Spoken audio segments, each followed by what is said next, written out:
বুদ্ধিজীবী স্মৃতিসৌধে জনতার ঢল, ফুলের শ্রদ্ধায় জাতির শ্রেষ্ঠ সন্তানদের স্মরণ। বুদ্ধিজীবী স্মৃতিসৌধে রাষ্ট্রপতি ও প্রধান উপদেষ্টার শ্রদ্ধা। মির্জা ফখরুল বললেন, খুব দ্রুত জনগণের ইচ্ছা অনুযায়ী নির্বাচন হবে। দেশ গড়ার দ্বিতীয় সুযোগ যেন নষ্ট না হয়, বললেন আইন উপদেষ্টা।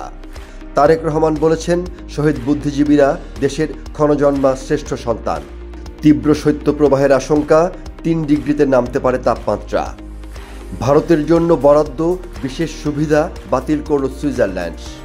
৪৮৯ আলোকবর্ষ দূরে নতুন সৌরজগতের সন্ধান, আছে ৩টি সূর্য। সাংবাদিক মেরে ভিজিটিং কার্ড দিয়ে গেলেন বিএনপি নেতা, এরপর হারালেন দলীয় পদ। সিরিয়ায় প্রতিনিধি দল পাঠাচ্ছে কাতার, দেখা করবে অন্তর্বর্তী সরকারের সঙ্গে। দৈনিক বার্তা, স্বাধীনতার পক্ষের দই।